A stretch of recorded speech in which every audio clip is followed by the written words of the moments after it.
ça va être politiquement très incorrect ce que je vais dire, mais les choses que je pense, je vais vraiment pas me gêner pour les dire. Qu'est-ce qu'on pense du nofap? Qu'est-ce qu'on pense du body positive? Je pense que ça développe un peu une espèce de fantasme de cuck. Aujourd'hui, en 2023, il y a des standards de beauté qui existent. Tu fais ça devant du porno puis que tu te retrouves à fermer tes 14 onglets de la honte à la suite quand t'as terminé. On est en train de conforter certaines personnes dans un mensonge. Je ne suis pas considéré comme une minorité oppressée et donc, moi je ferme ma gueule, tu vois, en quelque sorte. C'est un truc qui me prend au trip, mec. Ça me casse les couilles, mec. Je te dis.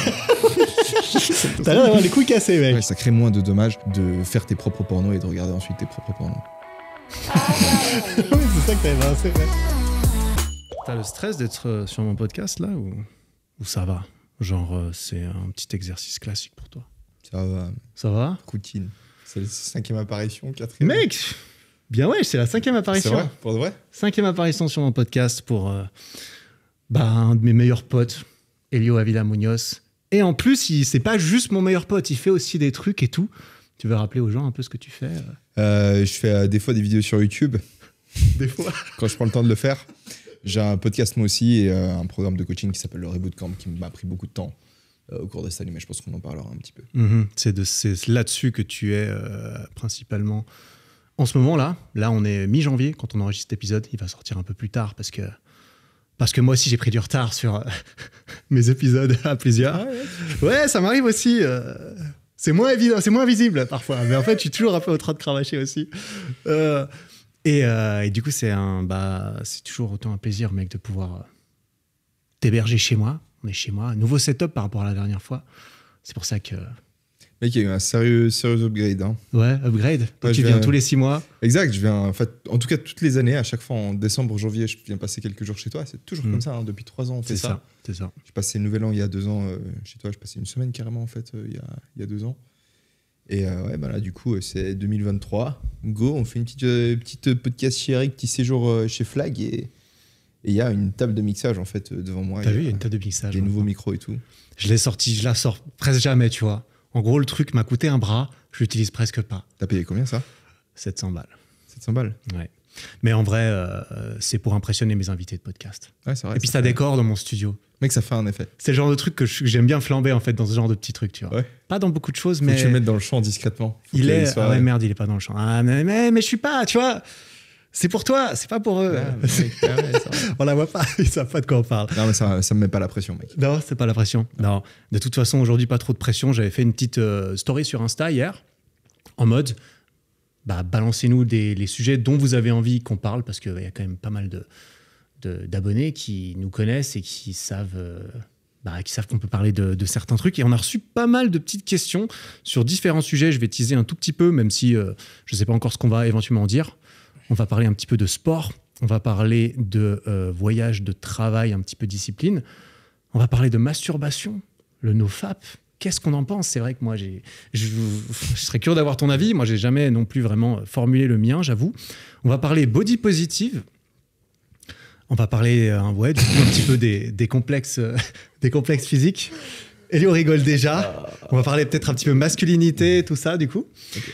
Et puis, si on a le temps, à la fin, de petites questions vite fait sur la vie, quoi. Oh, mec. Ok, c'est un joli menu, mec. Vas-y, commence. C'est un joli menu, ça te plaît? Ouais, ça me plaît bien. Du coup, une des premières petites questions qu'on a eues, c'est une question de Rix SW qui nous demande pourquoi est-ce qu'on s'est éloigné du street workout. Tu veux commencer? Ouais.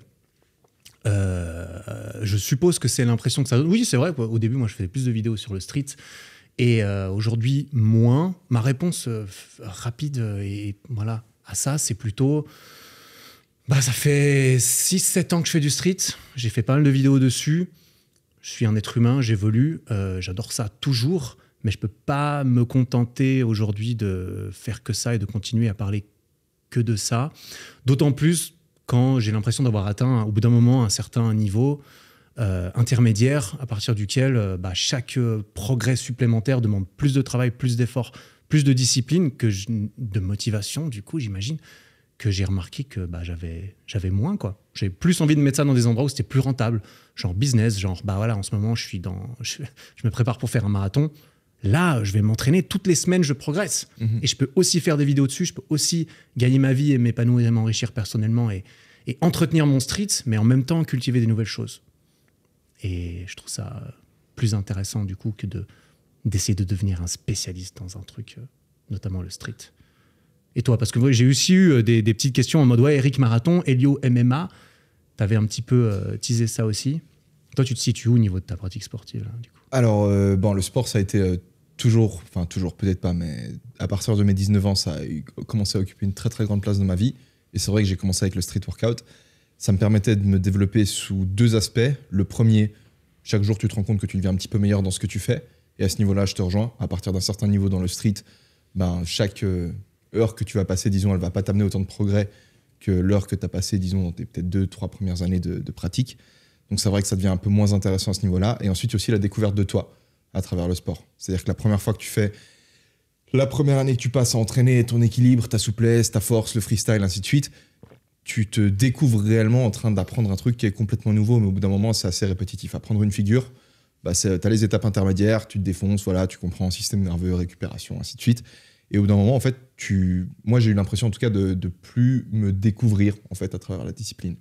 Donc, j'ai ressenti le besoin, d'une part, de changer gentiment de discipline. Alors, je fais toujours du street, je le fais un peu de façon différente. C'est-à-dire qu'il y avait peut-être aussi le troisième aspect, c'est qu'à un certain niveau, si tu veux continuer à progresser, tu vas quand même commencer, en fait, à décider, en fait, de prendre le risque de faire un peu du mal à ton corps. Tu vois, il y a certaines figures qui commencent à devenir un peu dangereuses au niveau des articulations, ainsi de suite. Donc, c'est peut-être pas un sport avec une très grande longévité. Donc au bout d'un moment, fallait s'en détacher et j'ai choisi de partir sur une autre discipline peut-être un peu plus complète, plus complète. Il y a plein de raisons qui font que j'ai commencé à m'intéresser au MMA, mais disons que d'une part, j'avais envie de pouvoir avoir une belle marge de progression, ce que j'ai perdu dans le street, donc ce dont tu parlais. D'autre part, commencer une discipline dans laquelle je pouvais me découvrir, donc apprendre une nouvelle façon de m'entraîner. Te redécouvrir du coup Te redécouvrir aussi. Ouais, découvrir des nouveaux aspects de moi, tu vois. Genre, t'entraîner quand faire un sport à 2, tu vois, comme la danse ou un sport de combat, c'est un peu une dynamique qui est différente. Donc, t'apprends des trucs sur toi et ta façon de fonctionner qui sont aussi intéressantes. Et pour finir, il y a l'aspect compétitif du MMA et des sports de combat qui a commencé aussi à m'intéresser. J'ai commencé à trouver ça assez intéressant. Ça a été pendant longtemps quelque chose qui m'a freiné. Je n'osais pas me lancer dans les sports de combat. Je me voilais un peu la face vis-à-vis de ça, en tout cas. À chaque fois, tu vois, que quelqu'un me disait qu'il faisait un sport de combat ou autre, je me disais, ouais, ça m'intéresse pas vraiment, tu vois. Mais quelque part, j'avais un peu honte d'admettre de reconnaître que je savais pas me battre, tu vois. C'est toujours été un truc qui un peu m'a freiné. Je n'osais pas trop le dire ou j'en parlais pas, tout simplement. Et ensuite, j'ai un peu réfléchi. J'ai eu toute une série de... Alors, c'est peut-être pas la question, tu vois, mais toute une série de réflexions, j'ai commencé à me demander pourquoi est-ce que c'était un peu plus difficile pour un mec, en tout cas pour moi, de reconnaître que je savais pas me battre que de reconnaître que je sais pas faire du hockey sur glace ou que je sais pas faire du ski nautique ou je sais pas quoi. Et les conclusions auxquelles je suis arrivé m'ont donné envie de commencer le MMA. Ok, très cool. Et justement, ce que tu m'as dit, ça me fait penser aussi, le street, tu l'as mentionné, t'en fais toujours, tu le fais un petit peu différemment, tu l'accordes plus à peut-être d'autres envies ou des objectifs ou peut-être même envie du moment selon l'humeur. Moi, c'est la même chose. Là, je vais courir 4 fois par semaine, mais mes 2 autres entraînements, c'est du street. Ouais. Là, je fais du street, je me réentraîne. J'adore ça. C'est juste que c'est plus un petit peu du maintien. Et en fait, comme tu l'as fait remarquer, au bout d'un moment, quand tu te découvres moins dedans, tu t'apprends moins à te connaître, ça passe plus dans le background. Ça fait longtemps que c'est des habitudes pour toi comme pour moi d'aller s'entraîner sans se poser de questions. Donc, tu n'as même plus vraiment en fait, tu le remarques même plus trop parce qu'il ressort moins que les choses nouvelles, tellement c'est une habitude et tellement c'est ancré. Et puis, justement, ça rejoint un petit peu la deuxième question sur le sport que j'avais eue, qui nous vient de Aurélien Bachelot, qui nous demandait « Est-ce que la place du sport dans nos vies est toujours aussi importante qu'avant ou est-ce que le dev perso est plus important maintenant ?» C'est assez intéressant comme question parce que du coup... c'est un peu la même chose. Enfin, les deux se rejoignent un petit peu et c'est juste que le dev perso, en quelque sorte, le développement personnel au sens large, ça englobe le sport, ça englobe tout ce qui te concerne. Ouais. Et le sport, c'est une des catégories dans lesquelles tu peux avoir des sous-catégories de disciplines. Mais pour moi, dans le dev perso, il y a tout autant la relation homme-femme que la relation avec soi-même, que la relation avec son corps, son sport, son mental, son travail, ses ambitions. Et du coup, personnellement, le sport est de loin pas moins important dans ma vie. C'est juste que une fois que c'est une habitude, tu n'y penses plus, tu n'as plus envie d'en parler et ça se fait, tu as envie de faire d'autres trucs aussi. ça me semble inné, en tout cas chez la plupart des hommes, d'avoir envie de se développer dans d'autres domaines de leur vie. Et c'est assez rare d'ailleurs même de trouver des mecs qui sont dans le développement personnel, qui cherchent à en apprendre un peu plus sur eux, qui passent pas par le développement physique. Et souvent, c'est le catalyseur, le développement physique. C'est en mode, t'es petit, quand tu penses à te développer, tu penses pas en fait à apprendre une langue étrangère, ça vient pas spontanément. Disons que plus rapidement, tu commences à avoir envie peut-être de te muscler ou de courir plus vite, ou tu vois, t'es un peu sur un niveau plus physique, parce que c'est plus visuel, t'arrives mieux à comprendre, ok, je suis plus grand que mon pote, et tu comprends mieux, tu vois. Du coup, souvent, en tout cas, ça a été mon cas, et je sais que ça a été ton cas aussi, tu commences par le développement physique, et ensuite, à travers le développement physique, tu comprends que tu peux concrètement entreprendre des actions maintenant qui portent des fruits dans le futur. Et après, tu dis, en fait, je peux faire ça dans mes études, je peux faire ça dans mes relations, et ainsi de suite. Et en tout cas, ouais, je te rejoins à 100%. Pour moi, le sport, c'est complètement du dev perso. Et c'est même limite la porte, pour beaucoup de gens, c'est le véhicule qui peut introduire vraiment au développement personnel. Pour pas mal d'hommes, en plus, comme tu l'as fait remarquer. Je pense que ça vient aussi de la place du sport dans notre société qui est très omniprésent. Tout le monde est d'accord pour dire que c'est bien, c'est très valorisé. Et il y a le sport contribue notamment, par exemple, à être plus attirant à tous les points de vue. Il y a beaucoup d'idoles, de modèles. Moi, j'entends beaucoup parler de personnes qui parlent de Arnold Schwarzenegger, de Bruce Lee, de certains acteurs ou certaines icônes qui, souvent chez les hommes, sont représentés par des mecs avec un certain niveau physique, soit de compétences, soit de skills, soit juste d'esthétique, de masse musculaire. Et du coup, tu te dis, ah bah lui, c'est un homme que tout le monde admire. Moi, j'ai peut-être envie de ça aussi, donc apparemment, il faut être musclé. Let's go, par quoi on commence? Après, on galère un peu, et puis on a trop envie de... Si on se découvre là-dedans, justement, ça me semble évident, comme ça a été le cas pour nous, d'aller chercher dans d'autres trucs. Ouais, complètement. Et c'est le truc le plus facile à faire, en vrai. Moi, c'est ce que je recommanderais à n'importe quel mec, et je sais...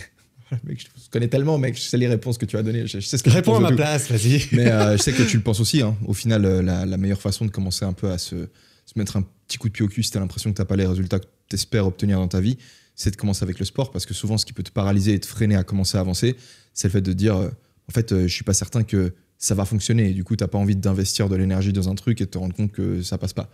Alors que le sport, littéralement, tu commences à faire des pompes, tu commences à faire des tractions. Peu importe qui t'es, ton QI, j'en sais rien, ta personnalité, tes tractions, déchirure musculaire, tu vas reconstruire du muscle, ainsi de suite. C'est très facile. Et le progrès va être plus ou moins linéaire. C'est pas en mode, ça dépend pas du marché, ça dépend de toi, en fait. C'est toi qui as le contrôle là-dessus. Tu as des centaines de workouts qui existent sur YouTube qui sont gratuits. Tu trouves, tu as des programmes un peu plus complets si tu as besoin d'avoir plus d'explications, comme ceux d'Eric Flag. Et c'est bon, mec. Tu l'as placé. On peut pas... Question suivante. Ouais, j'aurais pu être continue. Je m'en vais un peu, mec. J'ai utilisé la carte placement, mais j'aurais pu mieux le faire. Mais, tu me diras combien je te dois. Dans l'idée, genre, voilà, si tu veux commencer, tu peux y aller et tu peux commencer par là. Au moins, tu es sûr d'obtenir les résultats. Et du coup, ça peut t'empêcher de te sentir paralysé, comme c'est le cas pour d'autres trucs. Ouais, c'est juste le sport, pour moi, c'est ancré. Au jour d'aujourd'hui, c'est ancré pour toujours. Et il faudrait vraiment un cas de force majeure extrêmement grave et triste pour que ça change, quoi. Donc, cette question est bouclée pour toujours, je pense. C'est bon, on n'en parle plus. On n'en parle plus, c'est bouclé. On avait une question que je trouvais assez intéressante. Je me demandais un peu ce que tu en penses, en vrai. C'est Whale Mo qui nous demande, est-ce que c'est mieux de voyager jeune et de travailler après, ou de travailler quand tu es jeune et de voyager ensuite, selon nous? Tu veux commencer ou je commence? Si tu as quelque chose. Je pense qu'il y a différentes phases dans ta vie et dans la vie d'un mec, tu vas passer par différentes phases. Et une des premières phases à travers lesquelles tu dois passer, c'est des phases de découverte. Tu dois apprendre à comprendre qui t'es, apprendre à comprendre ce qui te plaît, apprendre à comprendre dans quel type de domaine est-ce que tu arrives à t'épanouir.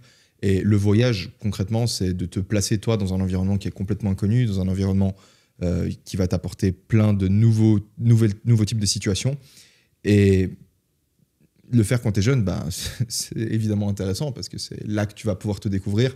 Et ensuite, une fois que tu as vu comment tu pouvais réagir dans différents trucs, te dire, OK, vas-y, j'ai une espèce de carte globale de ma façon de fonctionner, des choses qui fonctionnent et qui ne fonctionnent pas chez moi. Et à partir de là, je peux me dire, vas-y, maintenant, je me mets dans un taf, une activité professionnelle, un projet entrepreneurial et je défonce ça pendant 20 années de ma vie, quitte à ensuite repartir faire du voyage un peu plus tard, tu vois. Mais d'emblée, si tu veux, surtout que, tu vois, genre, c'est tellement... Des fois, tu sais même pas ce que tu as envie de faire la semaine prochaine, de te dire qu'est-ce que je vais choisir comme carrière pour les 25, 30, 35 prochaines années. Mec, je sais pas comment, ça me paraît tellement difficile à répondre, tu vois, une question pareille. Donc, commencer par travailler pour ensuite voyager, souvent, tu vas commencer à t'as le risque, en fait, de commencer à travailler et de partir dans un domaine professionnel qui te correspond pas, à mon avis. Donc, vivre un certain nombre d'expériences avant de te lancer dans une activité pro, à mon avis, ça peut être une bonne strat. Ouais, pour moi, il y a pas de bonne ou de mauvaise réponse. Il y a des bonnes et des moins bonnes façons peut-être de procéder dans un sens ou dans l'autre. Comme tu l'as fait remarquer, je pense que le voyage, c'est un truc dans lequel tu vas grandir beaucoup plus vite. Le voyage, après, il y a voyage et voyage, on est d'accord. Tu pars avec ton sac à dos, tu te démerdes en Asie pendant 4 mois, là, tu vas apprendre des trucs. Si tu reviens vivant et que tout va bien, tu vas apprendre des trucs. Et ça va t'ouvrir les yeux sur beaucoup de choses dans le monde, sur beaucoup de choses vis-à-vis de toi-même. Qui tu es, tu vas mieux apprendre qui tu es, je pense. Et ça peut être le début d'une réponse à la question, putain, mais je suis cette personne, du coup, cette personne, elle a envie de faire ça dans sa vie ou d'essayer ce genre de choses, parce que je pense qu'il y a plus de chances que j'ai envie d'y dédier peut-être ma carrière ou plus. Ouais. D'un autre côté, c'est aussi quand tu es jeune que tu as le plus d'énergie, que tu peux prendre le plus de risques, que tu as le moins de personnes qui dépendent de toi, typiquement. En mode, s'il faut prendre des risques et tenter des trucs et tenter des dingueries, je sais pas, professionnelles, c'est peut-être plus maintenant, plutôt que quand tu as un putain de crédit, une femme ou un homme, et puis 2 enfants à charge. Là, déjà, c'est plus dur de bosser, c'est plus dur de prendre des risques, et là, tu as peut-être moins de marge. Donc, j'aurais envie de dire, tu vois, tu peux autant suivre la route de « je sais pas quoi faire », ok, je trouve un moyen de... Soit tu as des thunes, ou voilà, il faut pas dépendre de quelqu'un, sinon il faut se mettre d'accord avec cette personne, mais même genre faire des... Je sais pas comment ça marche, mais faire des stages, tu vois, tu fais des petits stages de 3 à 6 mois dans différents domaines, si tu sais pas quoi faire de ta vie. Genre, tu fais 3 mois cuisinier, ensuite tu vas faire 3 mois, je sais pas, gestion de commerce, ou j'en sais rien. 3 mois influenceur, tu testes des trucs comme ça, créateur, tu crées des vidéos. Peut-être que l'audiovisuel, c'est un truc qui te tente. 3 mois en sac à dos en Australie, tu te fais ça sur 1 année, tu peux avoir 4 expériences qui soient à la fois professionnelles ou personnelles. Je peux te garantir que tu reviens 1 année après, tu n'es plus la même personne, je pense. Tu es beaucoup plus ciblé sur, OK, c'est ça en fait, il faut emmagasiner des expériences et prendre des risques mesurés, mais je pense que tu peux bombarder en vrai. Quand même. Non, je te suis complètement. À mon avis, c'est une question de prise de risque. Ouais. C'est les risques que tu veux prendre, que ce soit du voyage ou dans le voyage, ou dans le milieu entrepreneurial, parce que tu veux te défoncer dans un projet pro.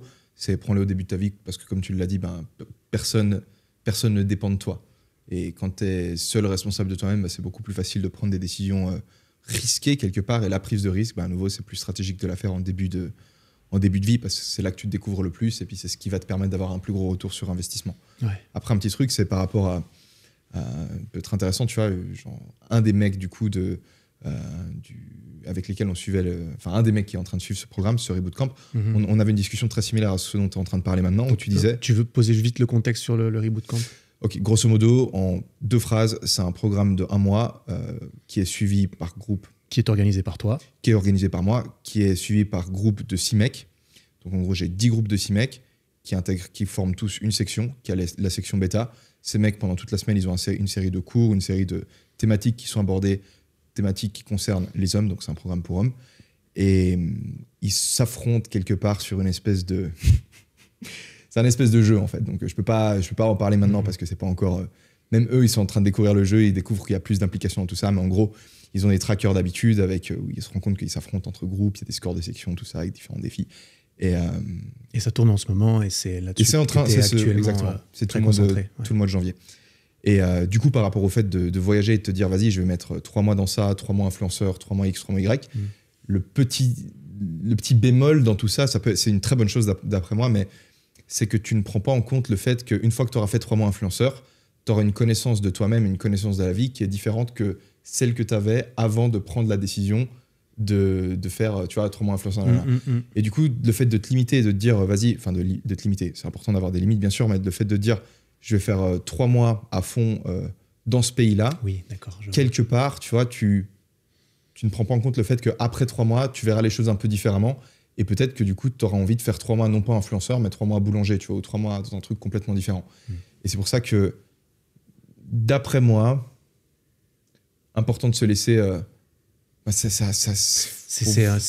il faut que ça reste un peu fluide. Ouais, faut garder une petite marge de manœuvre, tu vois. Mais après, tu vois, l'histoire d'avoir des limites, c'est tellement important parce que si t'as pas de limite, si tu dis bah vas-y, je me casse 3 mois là-bas et on verra ensuite ce qui se passe, j'ai aucune idée de ce qui se passe, bah c'est accablant, tu vois. Genre, c'est trop de nouveautés, t'arrives pas à capter le truc. Donc peut-être avoir des limites, mais être flexible avec ces limites-là.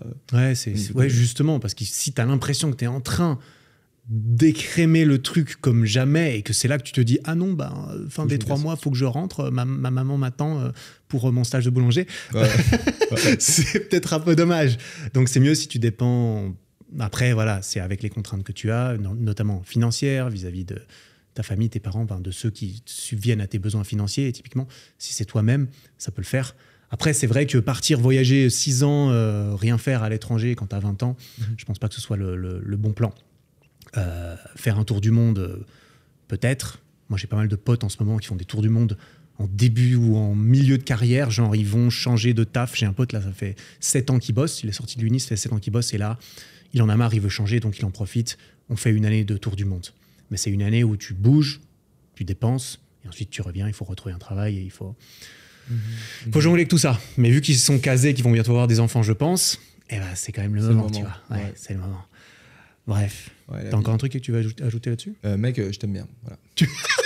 Alors ça, c'est plus des mecs ou des meufs qui suivent c'est plus des hommes, généralement, qui évidemment suivent... si je m'en réfère à mes statistiques analytiques, démographiques, c'est plus des hommes. Après, en fonction des pseudos, je t'avoue, je peux pas toujours deviner là. J'ai quand même écrit les pseudos. J'ai envie de leur rendre ce qui leur appartient, tu vois. Mais ouais... C'est plutôt des hommes. Je te posais la question parce que en termes de voyage et d'expérience, si tu veux, auquel tu devrais, enfin de la prise de risque, je donnerais pas le même conseil à mon fils ou à ma fille. C'est vrai. Quelque part, j'ai l'impression que, enfin j'ai pas l'impression. Quelque part, un homme, il se forme dans l'adversité. C'est parce qu'il passe à travers des épreuves difficiles qu'il peut grandir, il peut s'épanouir, il peut découvrir. C'est pour ça que en tant que mec, tu arrives un peu au pic de ton développement autour, je dirais, de tes 35 ans, alors qu'une femme, elle va arriver beaucoup plus tôt parce qu'une femme, ça a un caractère pur. T'as pas envie d'avoir une femme en fait qui a vécu des traumas ou qui a des cicatrices de guerre sur la gueule en fait. Alors qu'un mec, c'est à travers ses cicatrices, à travers les épreuves qu'il a vécues, qui va pouvoir se forger un caractère et devenir quelqu'un de plus intéressant à nouveau. À mon avis, voilà, c'est une règle générale, tu as peut-être des femmes qui vont s'épanouir, qui ont peut-être une énergie plus masculine. Je sais pas si tu as envie de parler de sujets comme ça peut être intéressant parce que je sais que c'est un truc avec lequel tu es assez à l'aise aussi. On peut en parler. Après, moi, j'avais prévu de faire des épisodes complets dessus, mais on pourra revenir un petit peu après parce qu'apparemment, il y a des questions sur la masculinité aussi qui vont arriver. Donc, ok, pour terminer rapidement avec ça, je pense que l'idée du voyage, de découvrir et de prendre des risques dans la vie, c'est quelque chose que je recommanderais plus facilement à un mec qu'à une meuf. C'est plus masculin que féminin dans l'idée, effectivement. Ouais, c'est un bon point. Je suis d'accord que pour une femme, elle n'ira peut-être pas chercher les mêmes réponses. Nouvelle petite question de Alvin GS. Comment savoir si on abandonne un projet ou si on n'est juste plus aligné avec lui ? Et je suppose, en reformulant, c'est comment savoir si on abandonne un projet parce que c'est plus facile, c'est la solution de la facilité, parce qu'on a trop procrastiné, qu'on se dit, en fait, c'est pas pour moi, ou parce que réellement, ça ne fait vraiment plus de sens. Par exemple, tu te fixes des objectifs en début d'année, moi ça m'est arrivé un petit peu du coup, et puis au bout d'un moment, tu te dis, c'est venu l'heure d'attaquer cet objectif, mais tu te remets en question. Et tu es là, ok, ça va être dur. Est-ce que je le fais ? Est-ce que je le fais pas ? Mais est-ce que si je le fais pas, c'est parce que j'abandonne ? Moi, je pense que c'est une histoire d'honnêteté profonde et pure avec soi-même sur est-ce que c'est quelque chose qui me correspond ? Qu'est-ce qui a changé depuis que j'avais déterminé que ce projet, je le fais, je le lance. C'est exact, ça revient un petit peu à ce que tu as dit avant, quand tu te dis, tu te fais un plan, c'est bien joli, c'est cool, tu te dis, ok, je vais faire 3 mois ici, 3 mois comme ça. Il faut garder cette marge de flexibilité et ne pas nécessairement se mettre des œillères pendant toute cette période en mode, ok, maintenant je fais ça, j'ai dit que j'ai fait ça. Et si ça se trouve, après 6 mois, tu lèves la tête et tu dis, putain, mais je vais où ? C'est pas du tout par là que je veux aller quand je prends le temps de réfléchir. Et si tu ne dois ça qu'à toi-même, il faut écouter ton sentiment. C'est comme quand tu te demandes est-ce que je dois me reposer pour de vrai ou est-ce que je suis en train de procrastiner ? Moi, je pense que quand tu as cette question, tu peux quand même, en creusant un peu au fond de toi, te demander, est-ce que réellement j'ai besoin de repos ou est-ce que je procrastine? Et du coup, je procrastine, c'est peut-être une mauvaise chose, mais c'est pas la fin du monde, hein, on le fait tous. Mais si tu te poses cette question et que tu as ce sentiment un peu bizarre dans le bide qui te dit je me sens pas très bien en ce moment, est-ce que c'est parce que tu es surmené? Ça peut être le cas. Ou est-ce que c'est parce que tu te vois tous les jours repousser, abandonner étape après étape sur le processus que tu t'étais imposé? Je sais pas. Ouais, question très difficile, hein, parce que quelque part, pour mener un projet à bien, tu es obligé de buter les différentes étapes tu vois, qui te rapprochent de ton objectif, de la réalisation de ton objectif. Mais du coup, comment être certain que tu n'es pas juste la tête dans le guidon à te voiler la face et à faire un truc en fait sans... Enfin, pour accomplir un truc, tu as besoin d'être en mode tête dans le guidon, pied sur l'accélérateur, mais en même temps, quand tu es comme ça, tu te poses pas vraiment de questions sur est-ce que ce que tu fais, c'est quelque chose qui te correspond vraiment à toi. Et ouais, je pense que c'est une question C'est compliqué. Très compliquée. Je dirais peut-être éviter de prendre des drogues dans des moments comme ça, histoire d'être aussi clair que possible sur... je sais pas si tu as l'habitude de boire le soir ou de fumer de la weed ou de prendre n'importe quelle drogue, tu vois, que ce soit antidépresseur ou autre. Peut-être... alors, à nouveau, hein, genre, ça s'applique pas à tout le monde. Si tu as des prescriptions pour antidépresseurs, enfin, je joue pas au con, tu vois, je suis pas médecin. Mais dans l'idée, plus tu réussis à avoir une vision claire et une vision unique vis-à-vis de ce qui compte pour toi, mieux c'est. Et ce que j'entends par là, c'est que quand tu es sous alcool, quand tu es sous weed ou quand tu es sous autre type de substance, tu vas avoir une vision différente de ta vie. Il y a des choses qui vont compter un peu plus que d'autres. Peut-être c'est les mêmes choses qui comptent, mais à des degrés différents. Et du coup, tu vas avoir un type de conclusion auquel tu arrives. Tu te dis, en fait, dans ma vie, ce qui compte, ce qui est important, c'est ABC. Et en fait, quand tu es sobre, tu te dis, en fait, c'est DEF. Et le problème, du coup, c'est que si dans ta journée, tous les jours, tu bois ou tous les jours tu fumes, tous les jours tu prends des trucs, tu passes une certaine quantité de temps de réflexion à arriver à la conclusion ABC et l'autre quantité DEF. Et du coup, tu n'arrives pas à voir les choses clairement. Donc, pour avoir ce discours, dans un premier temps, clair et honnête vis-à-vis de toi-même, je pense que c'est important d'avoir un état de conscience unique, si tu veux, le même état de conscience pendant longtemps. Ça peut être intéressant, des fois, voilà, tu as envie de te péter la tête et de faire des trucs. On est des humains, tu vois, au final, on va pas... Après, il y a des gens qui peut-être arrivent à faire toute leur vie sans, tu vois, mais j'ai l'impression qu'on est... Qui sait, tu vois, est-ce que la bonne solution dans la vie, c'est de prendre zéro café, zéro drogue, zéro alcool, zéro rien du tout? J'en sais rien. Il n'y a pas beaucoup d'exemples vivants de ça actuellement dans ces sociétés. Mais disons que, discussion honnête avec toi-même et généralement peut-être attendre une journée de plus avant d'abandonner, parce que le danger d'abandonner, c'est de te prouver à toi-même quelque part. Enfin, quand tu abandonnes un projet en cours de route, tu te démontres via tes propres actions que tu es le genre de personne qui ne mène pas un projet à bien. Et ça peut être très dangereux pour les futurs projets que tu peux être amené à accomplir. Parce que du coup, tu perds confiance en ta capacité de boucler un projet, tout simplement. Et ça, c'est dangereux. Parce que la prochaine fois que tu as un projet qui te chauffe, tu vas dire « Ah non, mais ça se trouve, je ne vais pas être capable de le faire. Je me vois déjà abandonner dans 3 semaines. » Et du coup, tu n'oses pas commencer. Donc parfois, juste aller au bout des choses, juste pour te montrer que tu es le genre de personne qui peut aller au bout des choses. Et donc, après, tout dépend. Hein, si ton projet, c'est... avoir 50 millions d'abonnés sur YouTube, peut-être pas aller au bout des choses, tu vois, si tu vois que ça freine, mais du coup, à nouveau, peut-être pas faire des trop grosses fixations sur tes objectifs, essayer de te détacher un peu de l'objectif que tu cherches à atteindre, à te concentrer surtout sur le genre de personne que tu as envie de devenir et essayer de devenir du coup un petit peu meilleur, tu vois, et quitte à recalibrer ton... Moi, je me fixe pas vraiment d'objectif en réalité. Hein. Enfin, j'en ai forcément un peu... Tu vois, quand je me dis, vas-y, je vais faire une vidéo là-dessus, je commence à bosser sur la vidéo, je le fais. Que j'ai comme plus gros objectif, un programme comme le Reboot Camp, c'est un plus gros objectif. Encore plus gros objectif, je pourrais dire que de façon générale, professionnellement, j'essaye j'aimerais arriver à un équilibre sur lequel je peux créer des vidéos et offrir ce programme aux mecs de ma commu. Et peut-être qu'un jour, je vais me dire, en fait, ça se trouve, ça ne me correspond pas de faire ça, mais j'ai en fait toujours mon méta-objectif qui est de devenir une meilleure personne. Et du coup, si je ne me rapproche pas de ce méta-objectif via l'outil YouTube et l'outil programme, je m'en rapprocherai via un outil qui est complètement différent, quelque part. Donc en gros, l'idée, c'est un peu...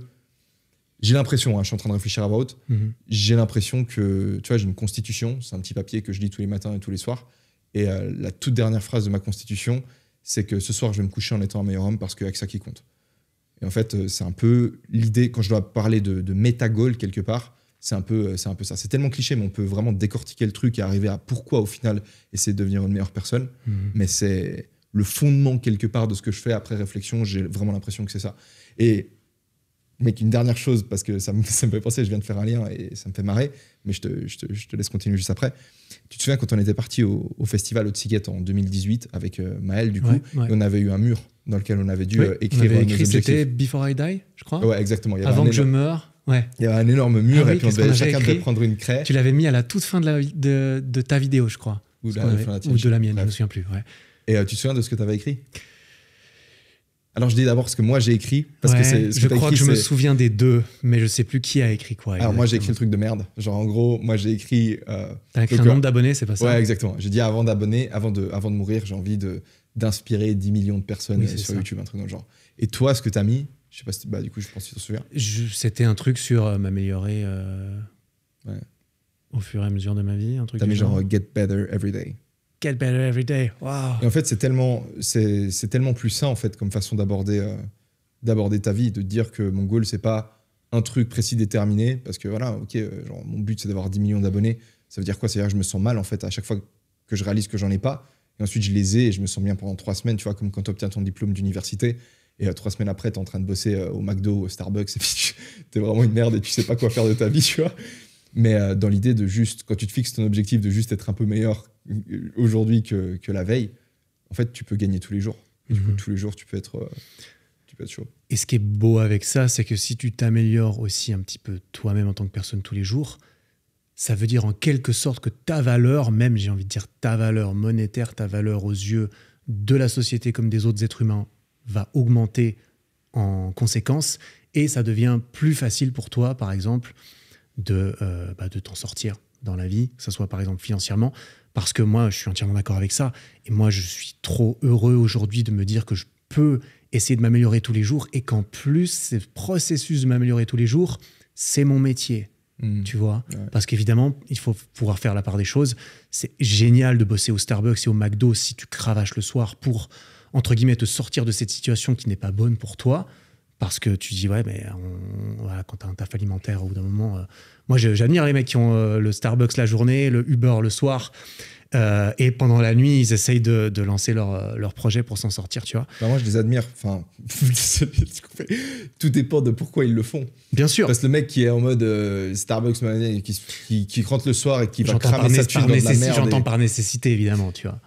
Enfin, je sais pas, moi, je dirais, mec, je te laisse terminer ton point, mais j'aimerais revenir là-dessus, parce que pour moi, c'est un point, ça va être politiquement très incorrect ce que je vais dire, mais j'ai quand même envie de le dire. Mais je te laisse terminer, excuse-moi. Il n'y a pas de mal. Non, moi, je trouve que j'en étais où j'étais en train de dire que justement, moi, j'admire justement le mec qui sait pourquoi il va faire, entre guillemets, son taf de merde. Et que c'est dans le processus de pouvoir... Okay. Parce qu'au bout d'un moment, moi j'admire le mec qui justement n'est pas en train de...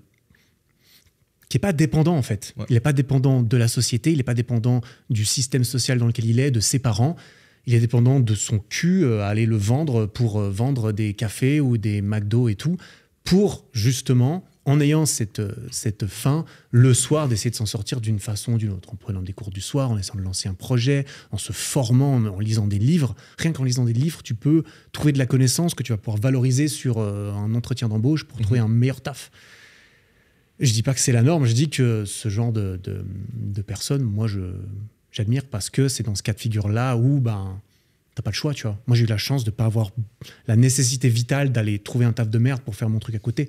Parce que j'ai eu des études, j'ai eu des parents qui ont pu m'héberger pendant mes études, etc. Donc, tu veux rebondir Mec, alors déjà, tout d'abord, désolé de t'avoir coupé. Je sais que c'est un truc que je fais des fois et t'inquiète pas, j'essaie de travailler dessus. En plus de ça, je suis d'accord avec toi. Genre, c'est juste que j'avais mal compris ton point.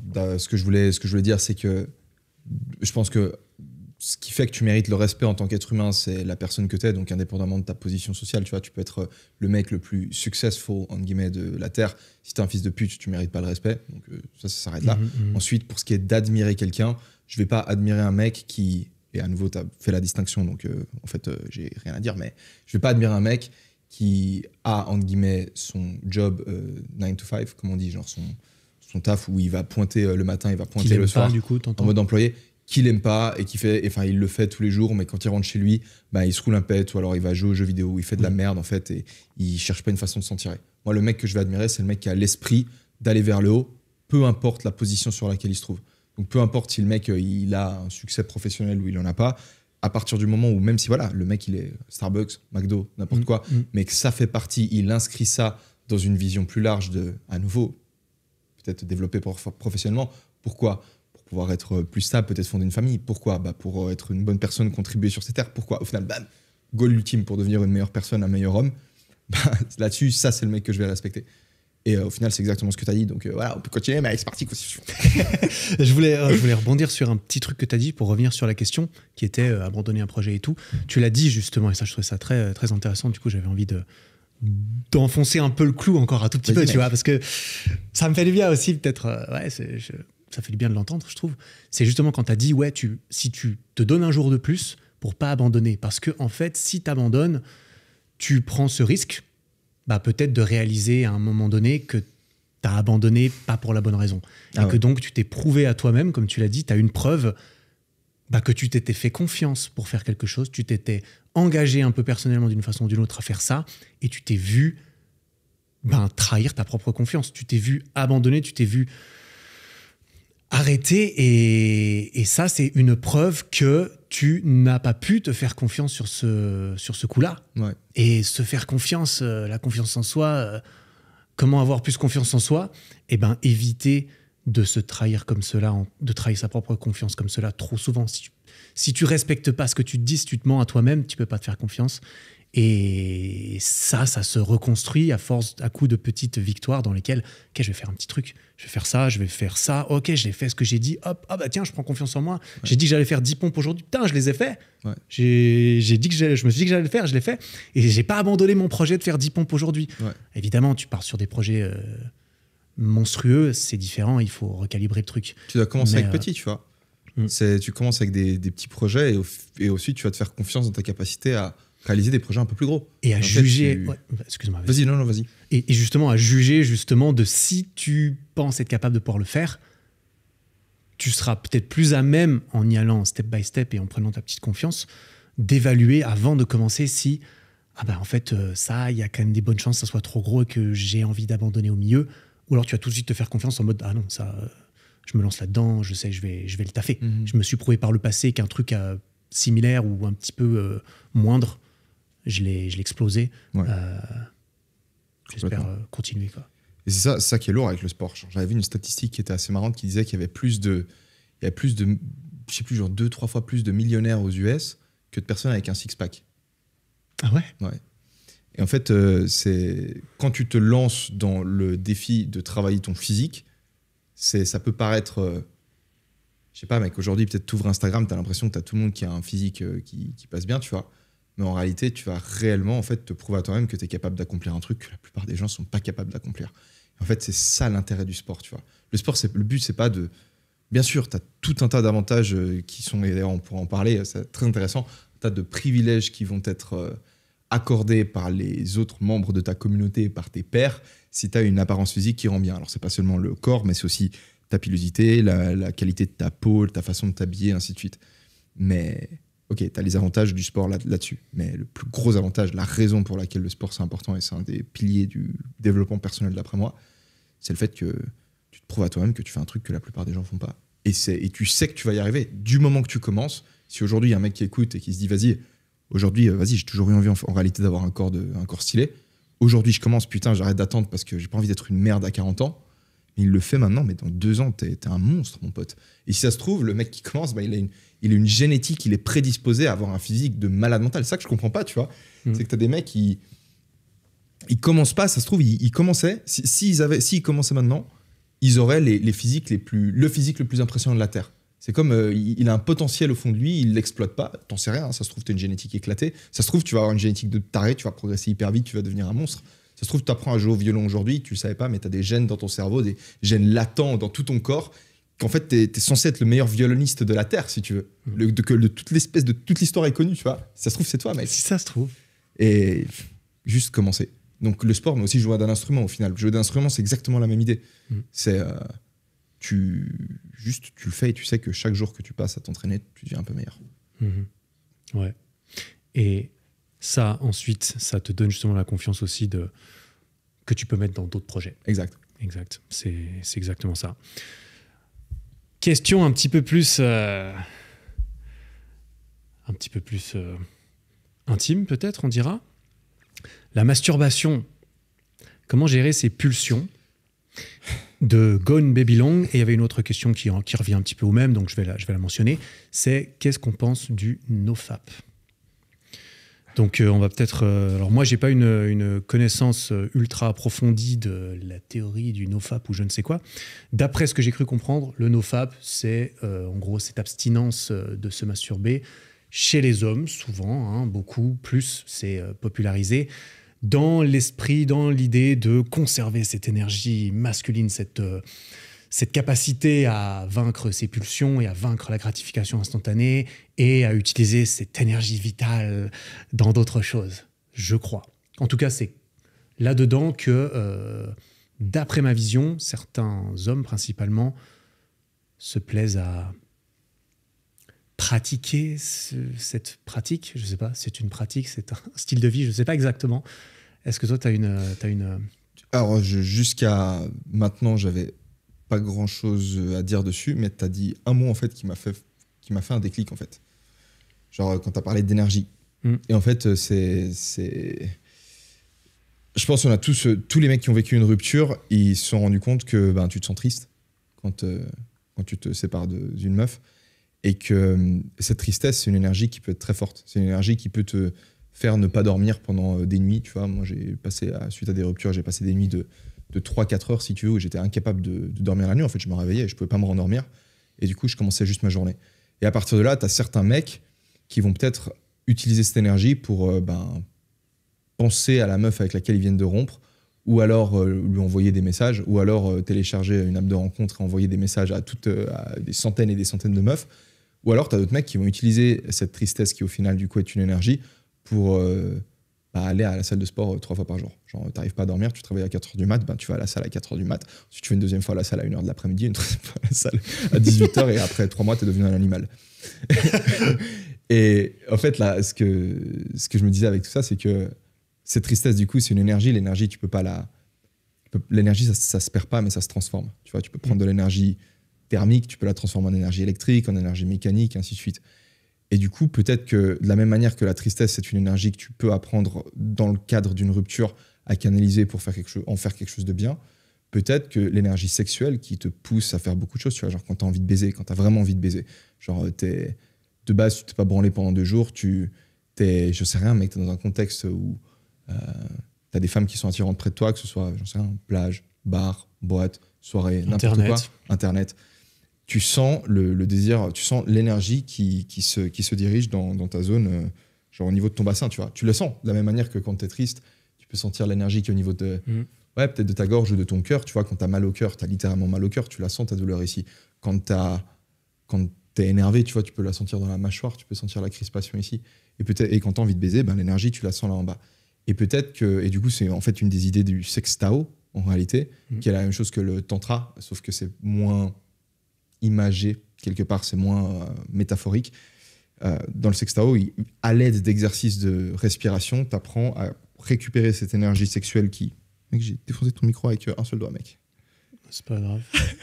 Tiens. C'est quoi ?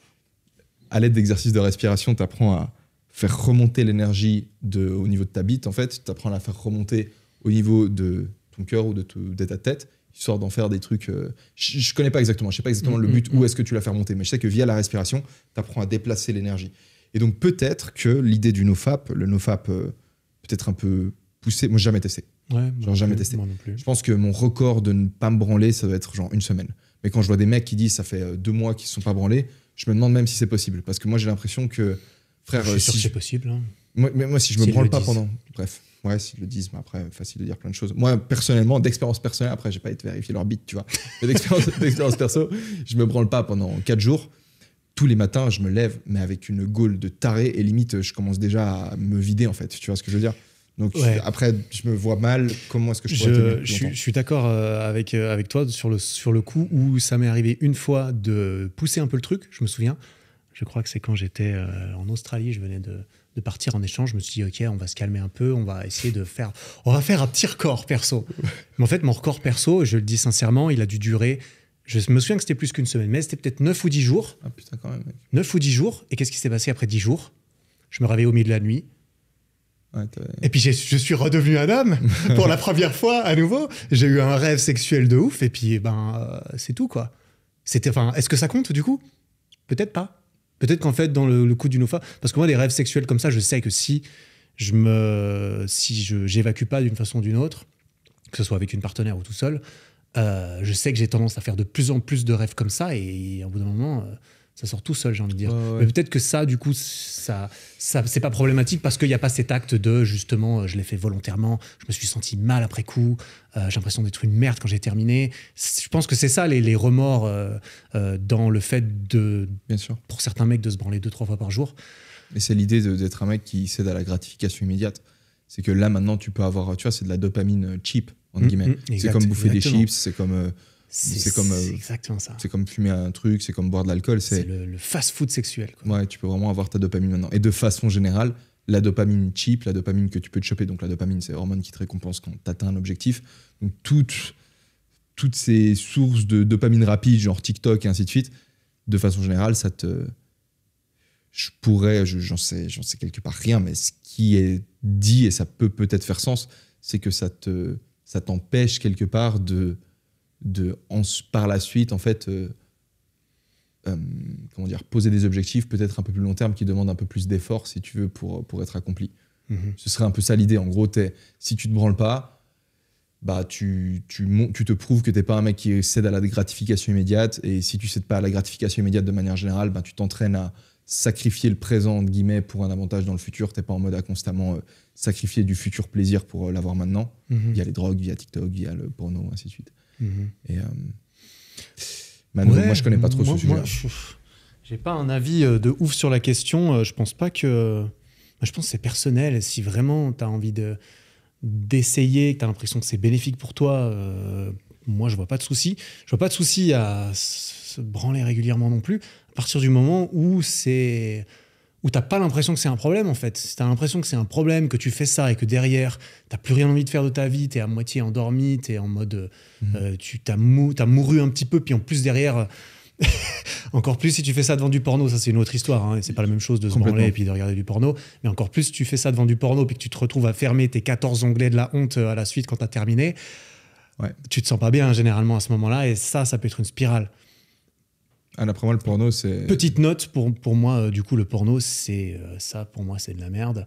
Et c'est très différent de la masturbation. Se branler dans son lit avec son imagination, c'est génial.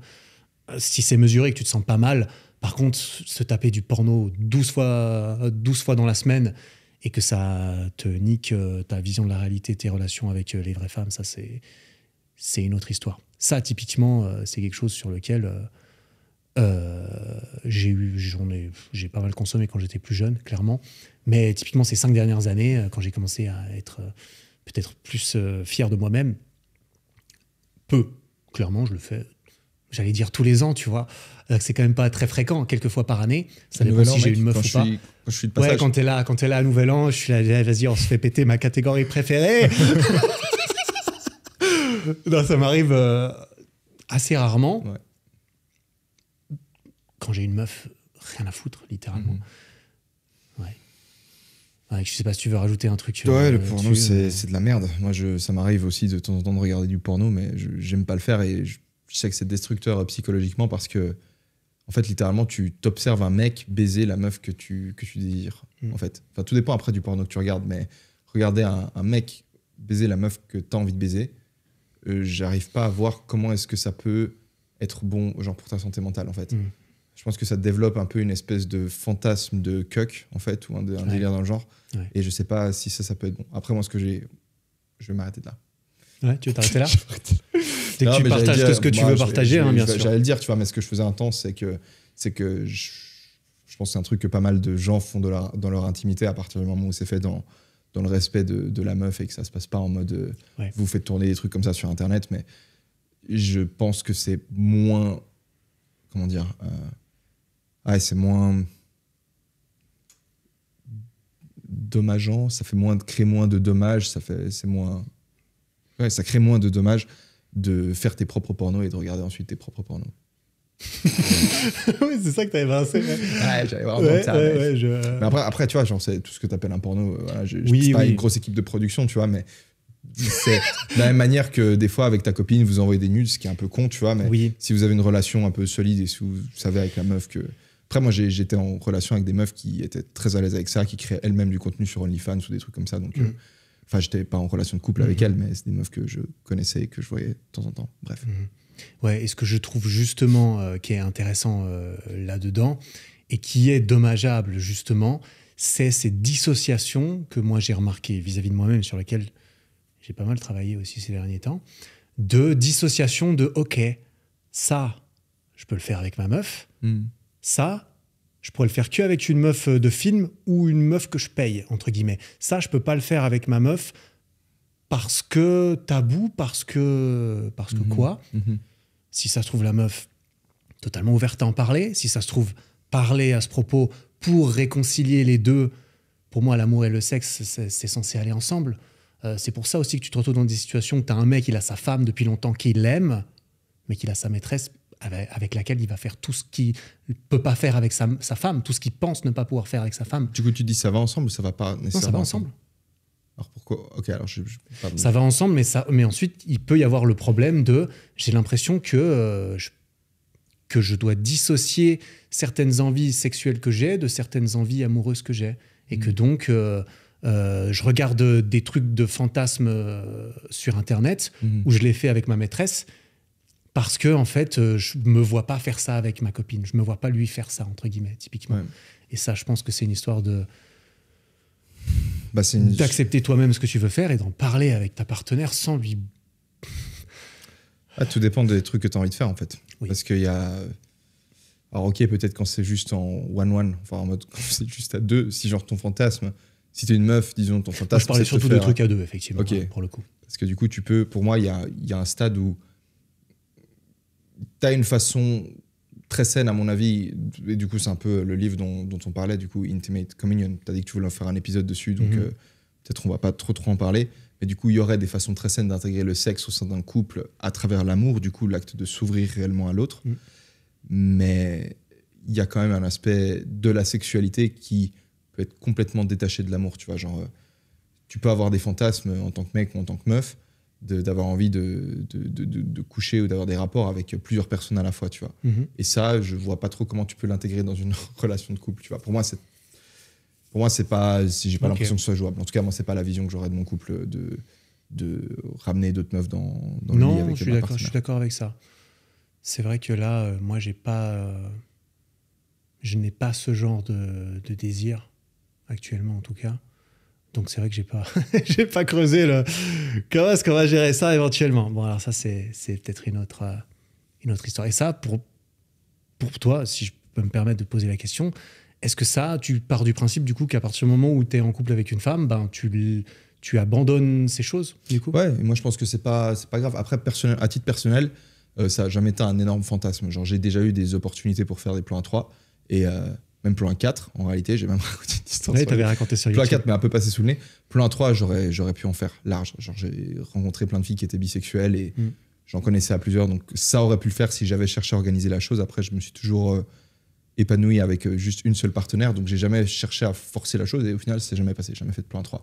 Mais je pourrais très bien... Pour moi, tu peux avoir un fantasme sexuel, mais le but d'un fantasme, c'est pas nécessairement d'être réalisé. C'est-à-dire que moi, je vivrais très bien avec moi-même si je mourais sans avoir jamais fait de plan 3. Oui, pour moi, c'est pas un problème, en fait. De la même manière que voilà, il y a des choses dans ta vie, tu aimerais bien les faire, tu vois, mais t'es pas obligé de les faire. Et à certains stades, c'est un peu tout mettre sur une balance, tu vois. Est-ce que c'est plus important d'avoir un couple avec une personne, fonder une famille, ainsi de suite, ensuite me retrouver à 80 ans avec plein de petits-enfants, peut-être ma femme qui est encore vivante, ou alors moi, statistiquement, je vais mourir avant elle, mais du coup, d'avoir toute une petite famille avec tout ça, oui, c'est plus important de faire un plan à 3 et du coup, j'en parle à ma meuf, on rompt, et puis après, je fous en l'air la relation. Et j'arrive plus à avoir de relation parce que j'ai besoin d'avoir mon plan à 3 régulier. Quand je dis j'en parle à ma meuf, je dis à ma meuf que j'ai absolument envie de faire un plan à 3. Tu peux peut-être en parler après, voilà, de nouveau, il y a des... Oui, là, je pense qu'il faut... Est-ce qu'on dit tout, est-ce qu'on dit pas tout? Tout dépend du moment, et ainsi de suite. Oui, je suis d'accord. Mais tout ce qui concerne que les relations l'un avec l'autre, à mon sens, on en revient à ce qu'on dit tout le temps, communiquer, il y a plein de façons de communiquer, que ce soit verbal, que ce soit sensoriel, que ce soit physique. Et c'est bien de rester ouvert là pour pas créer de manque et de choses dont on n'ose pas parler. J'aimerais trop parler de ce... Enfin, j'ai hâte d'écouter en tout cas le podcast que tu vas faire sur ce livre. Mec, ce sera avec plaisir d'en parler tous les deux. Mec, en plus, tu es en train de le terminer, c'est ça? Ouais, je suis pas en train de le terminer, je crois que j'en suis à la moitié, mais j'ai l'impression que sur les 3-4 premiers chapitres, tu as vraiment toutes les... Enfin, je sais pas après à quel point ce qu'ils creusent, mais moi, les 3-4 premiers chapitres que j'ai lus, ils m'ont fait en mode putain, mais mec, ça fait sens, ça fait sens, ça fait sens, ça fait sens. C'est des trucs que j'ai vus dans la vraie vie, tu vois, et le mec met littéralement... Comment il s'appelle l'auteur déjà? David Deida, le livre s'appelle Intimate Communion, communion intime. C'est sur les essences sexuelles et les rapports intimes de couple notamment, quoi. Ouais. Et les énergies masculines et féminines. Ouais. Mec, en parlant d'énergie masculine et féminine, on arrive sur ton sujet préféré. Vas-y. Question de Gauthier Rémy. Qu'est-ce qu'on pense du body positive? Et il y a d'autres questions qui ressemblent un petit peu. Alors, définir. Ouais, je veux pas défoncer un truc sans... Non, mais mec, tu fais exactement. Mais après... T'es pas obligé de le défoncer. J'ai envie de défoncer un truc. T'as envie de défoncer. Ça y est, il a envie de défoncer un truc. C'est les pulsions. Comment tu fais pour gérer tes pulsions, Elio? Non, mais écoute, alors, la question s'arrêtait là. Hein. Ma vision de ce qui est communément appelé le body positive, je pense, c'est le fait, et c'est plus présent chez les femmes, clairement, j'ai l'impression, forcément, le fait que en fait il faut s'accepter, s'aimer dans son corps, peu importe, par exemple, l'apparence de son corps. Et si je comprends bien, enfin après, tu vois, c'est difficile à donner des mots. Typiquement, le body positive, l'influence du body positive sur la culture, c'est toutes les marques de lingerie qui mettent des mannequins de toutes les tailles, de toutes les corpulences. C'est le fait que c'est pas parce que tu ne rentres pas dans les standards de beauté qui ont été les plus populaires ces dernières années, notamment physique mannequin, grande, mince par exemple, que tu n'es pas bien, que tu n'es pas suffisante. Et c'est con à dire parce que justement j'ai l'impression que ça tourne beaucoup autour du féminin quand on parle de body positive. Et est-ce que tu veux donner ton avis sur le body positive ou tu veux que j'essaie de disserter un truc? J'essaie d'aller de partir de la base, ok? Pour ce qui est de la beauté, premièrement, il y a des standards de beauté, il y a des critères de beauté qui existent. Ces critères de beauté, ils évoluent avec le temps. Donc, ok, il y a 300 ans, on trouvait que les gros, c'était stylé. Aujourd'hui, on trouve que les gros, c'est moins stylé. Donc, il n'y a peut-être pas quelque chose comme la beauté objective qui existe à proprement parler. Mais il n'en reste pas moins que dans certaines époques, tu as des standards de beauté qui sont plus ou moins les mêmes, surtout aujourd'hui quand on est dans une société qui est, comment on appelle ça, complètement globalisée. Donc aujourd'hui, tu vas en Asie, tu vas en Europe, tu vas en Amérique du Sud, tu vas en Amérique du Nord. Presque. C'est la même chose qu'on cherche. Le critère de beauté principal qui va provoquer l'attirance chez les hommes par les femmes, c'est le rapport taille-hanche. C'est-à-dire que c'est le truc principal. C'est-à-dire que plus une femme a la taille fine et les hanches larges, plus le ratio va être abusé quelque part, plus ça va être attirant aux yeux d'un homme, si tu veux. Plein d'études qui le montrent. Pour les femmes, c'est le ratio genre torse, taille-épaule. En gros, c'est taille en V. Maintenant, est-ce que ça veut dire que si tu ne corresponds pas à ces critères, ta vie a moins de valeur que celle d'une personne qui correspond à ces critères, dont le physique correspond à ces critères? Réponse, non. Ceci étant dit, mon problème avec le body positivisme, c'est que tu as en fait genre un état d'esprit général qui se développe dans ta société où en fait on refuse, on n'encourage plus le fait d'essayer de s'élever, de viser un idéal et d'aller vers l'avant. C'est-à-dire qu'un idéal, ça va toujours être quelque chose qui est un peu dérangeant. Quand tu veux une personne qui a une apparence physique qui te plaît, qui est agréable à regarder, ça fait mal quelque part. Parce que, tu vois, moi, je me mets à côté d'un mec qui est vraiment très beau gosse, très musclé, ainsi de suite. Je me dis, putain, sur le côté apparence physique, le mec est plus beau que moi. Ça fait mal. Maintenant, est-ce que la solution face à ça, c'est de juste détruire l'idéal? C'est ce que certaines personnes ont envie de faire. Tu vois, genre, en fait, vas-y, je détruis l'idéal. Comme ça, en fait, j'ai plus besoin de m'améliorer moi-même. En fait, c'est pas ça la solution. Parce que si on détruit nos idéaux, je veux dire, notre société, elle deviendrait pourrie. Ça veut dire quoi? Que Monica Bellucci, elle n'existe plus. Ça veut dire que Ed Sheeran, qui a une voix magnifique, il n'existe plus parce qu'en fait, faut être voix positif, tu vois, genre d'aimer la voix d'absolument n'importe qui. En fait, c'est casser les différences des gens. Il y a des différences entre les gens. Il y a certaines personnes qui sont plus belles que d'autres qui sont plus à l'écoute que d'autres qui s'expriment mieux que d'autres qui chantent mieux que d'autres, et ainsi de suite. Et ça, je pense qu'il faut le célébrer. Il faut célébrer le fait qu'on ait des différences et il faut arrêter de pleurer quand tu vois quelqu'un qui est meilleur que toi. Il y a des gens qui sont meilleurs que toi dans certains domaines, mais à nouveau, c'est un certain domaine et te comparer aux autres et dire... Parce qu'à nouveau, tu vois, le body positif, ça vient de cette idée, on veut consoler les gens. C'est ça la volonté, c'est un peu de la compassion. C'est en mode, vas-y, t'es gros, t'es moche, et ainsi de suite. En fait, t'inquiète, les standards de beauté, ça n'existe pas et tout, sèche tes larmes. C'est ça la motivation première du body positif. C'est-à-dire, c'est de la compassion. Donc, quelque part, tu dis, ah, mais c'est mignon, la compassion, c'est cool, donc c'est bien, en fait, on encourage le body positif, c'est important de consoler les gens. Mais tu te rends pas compte que si tu crées ce truc, au final, tu vires les idéaux, en fait. Ce que tu es en train de dire aux gens, c'est en fait, il n'y a rien qui est mieux que toi. Et rien qui nécessite peut-être de remettre en question certaines choses vis-à-vis de toi-même, vis-à-vis de ça. Parce que tu vois, tu parles de le body positivisme, c'est de la compassion, c'est vas-y, sèche tes larmes. Moi, je ne suis pas complètement contre, mais je pense qu'il y a des gens qui seraient très contents de pouvoir contre-argumenter à ça, comme quoi non, c'est pas vrai, c'est pas ça, ou comme quoi tu l'as mentionné et je l'ai entendu, et moi, je suis assez d'accord avec toi, qu'il y a des critères de beauté jugé objectif, c'est ce que tu as dit.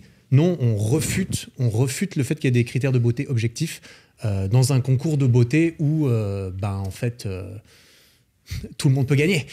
J'imagine, c'est ce que tu as dit, je suis d'accord, effectivement, ça détruit un peu le purpose d'un concours de beauté si, en fait, c'est une loterie, en fait, si tout le monde peut gagner, en quelque sorte.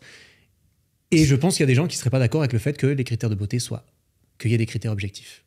En fait, il y a des critères objectifs. Alors, il y a les goûts et les couleurs. Tu peux aimer une personne qui a plus ou moins une telle apparence physique, une peau d'une telle teinte, ainsi de suite. Mais il y a des tendances, en fait. Il y a des tendances où tu vas prendre genre 100 mecs, tu vas leur montrer différentes silhouettes de femmes et ils vont dire, en fait, c'est plutôt ce genre de silhouette qu'on prend. Et du coup, c'est de là que tu arrives à tirer le truc. Maintenant, d'où est-ce que ça vient? Est-ce que c'est socialement construit, comme on va le dire? Ça se trouve, ouais, mec, il y a des théories qui vont t'expliquer que, et c'est tout à fait possible, qu'en réalité, c'est les classes dominantes, donc les gens les plus riches, qui s'habillent d'une certaine manière, qui sculptent leur corps d'une certaine manière. Donc à l'époque, ils mangeaient beaucoup et puis du coup, ils étaient gros, donc c'était stylé d'être gros. Et du coup, les classes sociales en dessous, tu vois, on se dit, ah, mais en fait, ces gens qui sont riches, qui ont tout, en fait, ils ressemblent à quoi? Ah, ils ressemblent à ça. Donc tu associes leur apparence à eux aux qualités qu'ils peuvent avoir, aux choses qu'ils obtiennent, et ainsi de suite. Et du coup, c'est construit, en fait. Tu dis, en fait, eux, ils sont beaux parce qu'en réalité... Construction sociale. C'est possible que ce soit comme ça, mais si tu veux voir les choses comme ça, frère, on fait partie du 1%, mec. Tu peux aller regarder...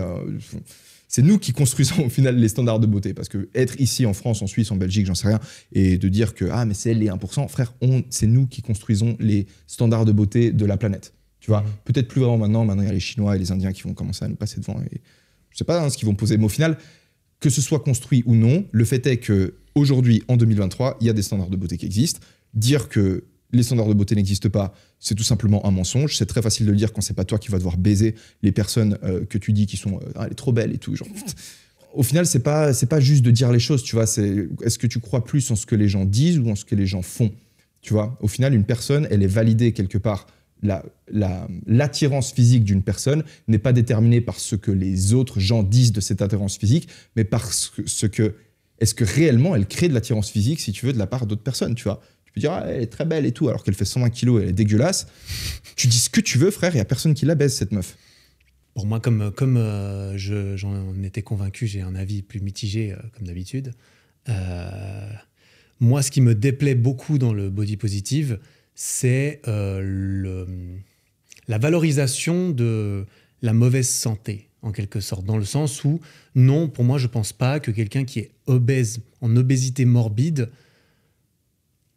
on devrait justement sécher ses larmes. Je ne pense pas. Je sais qu'il y a des caractéristiques, des contributions génétiques, il y a des facteurs environnementaux, il y a des facteurs éducatifs, il y a plein de choses.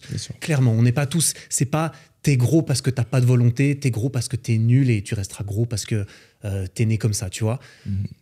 On peut tous influencer certains facteurs, certains paramètres, je pense, d'autant plus quand on vit justement en France, en Suisse et en Belgique, encore plus.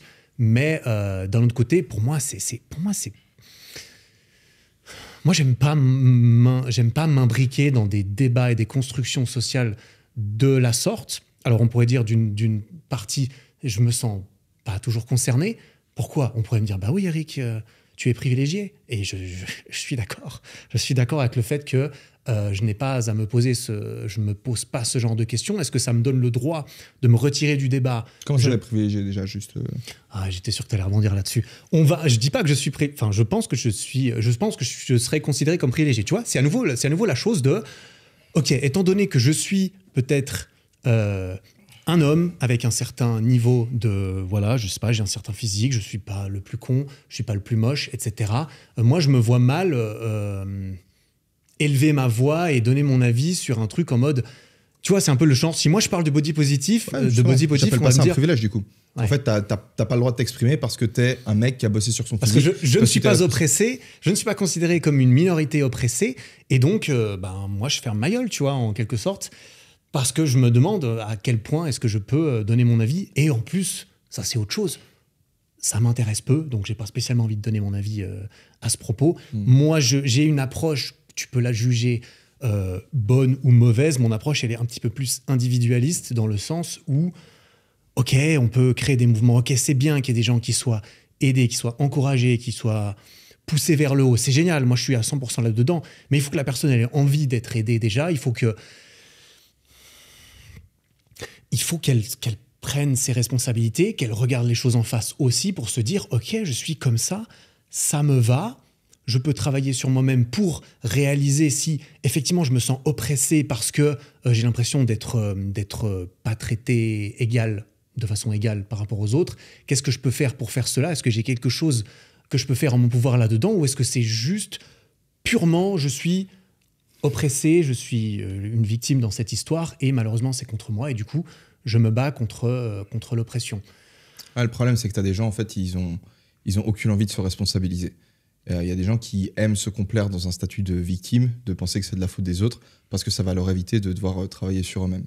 Et ces personnes-là, font ce qu'ils veulent. Au final, s'ils veulent le faire, mais il ne faut pas qu'ils viennent compter sur moi pour dire que t'es beau ou alors t'es maigre, parce que t'as décidé que dans ta tête t'es maigre alors que t'es gros.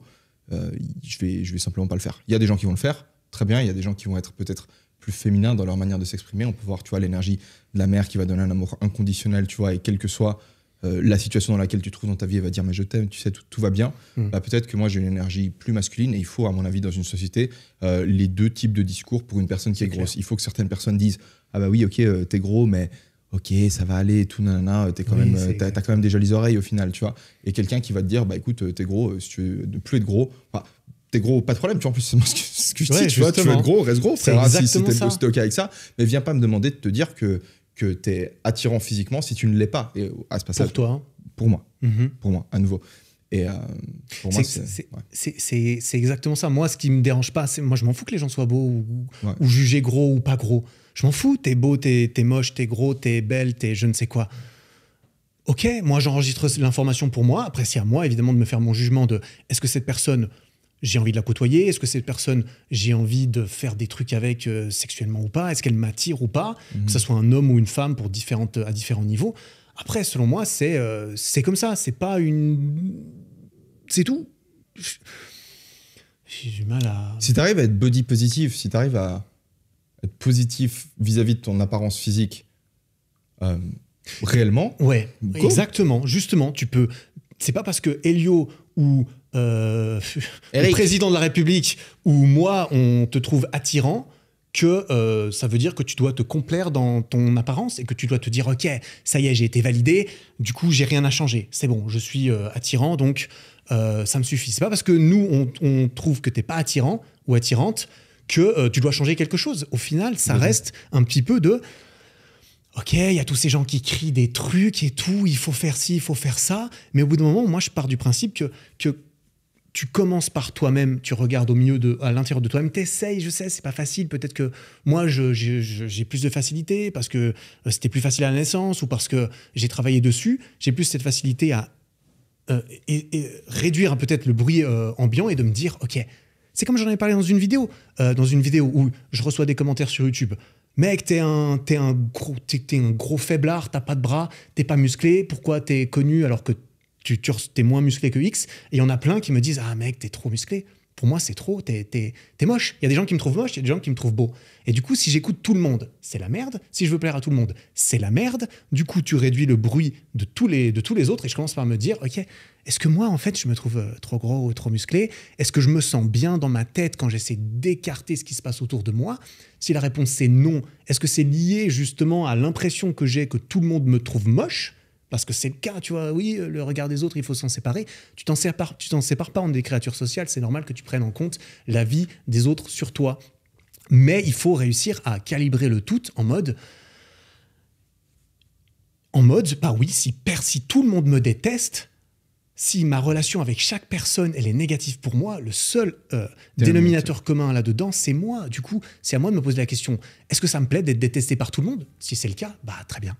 Voilà, continue comme ça. Si c'est pas le cas et que tu as l'impression que c'est jugé, que c'est lié par exemple au fait que tu te laves pas, au fait que tu sois sur la défensive, au fait que tu insultes les gens quand tu leur parles, parce que t'as une rogne contre la vie, et ben là peut-être que c'est à toi de te remettre en question et ça peut être ton physique, ça peut être ta personnalité, ça peut être simplement, je sais pas, ta façon de te tenir et si tu tires les, enfin bref, c'est Mais après, voilà, après à nouveau, on en revient à le truc. Tu vois, moi, je suis là en train de dire des trucs comme ça. J'aime pas trop parler de ce genre de choses normalement parce que ça m'embêterait qu'on dise ah mais oui, mais Eric, toi de toute façon, t'as jamais eu de problème dans la vie, etc. Mais mec, ce qui est vrai. nouveau, et du coup, je donne quand même mon avis, tu vois.